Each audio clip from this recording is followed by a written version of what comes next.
আমাদের লবণ, তো লবণের বাজার করে নিয়ে এলাম। দেখো কি কি বাজার করে নিয়ে এলাম।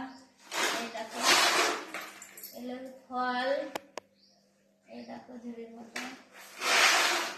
এখানে আছে কচু, আলু, আদা, শসা, বাঁধাকপি, মূলো, লাল মূলো, সাদা মূলো, আর পটল, পটল, শিম, লঙ্কা, তন্দুরি, টমাটোর, আর কি বেগুন, ধনে পাতা,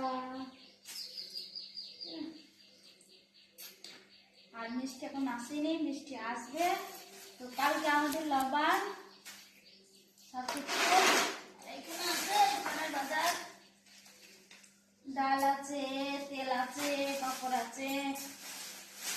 দেখো কালকে অনেক কুটুম আসবে। আর আমার দিদিরা দিল্লিতে থাকে, ভিডিওটা আস্তে আস্তে শেয়ার করবা যেন আমার দিদিকে কাছে পৌঁছে যায়। ঠিক আছে বন্ধুরা, আমার দিদিরা এখানে নাই, দিল্লিতে আছে। আস্তে আস্তে শেয়ার করবা ভিডিওটা যেন দিল্লি পৌঁছে যায় আমার দিদিদের কাছে। আমার দিদিরা দেখবে কালকে আমাদের লবণ আমি কি কি বাজার করে নিয়ে গেলাম, আমার দিদিরা দেখবে। ওই প্যাকেটে কি? এইখানে এখানে সেদিন বললাম না চেরি ফল, ওইটাতে চেরি ফল ছিল না, ওইটাতে লাল লাল লঙ্কা। সত্যিকার আজকে চেরি ফল নিয়ে এসেছি। এই দেখো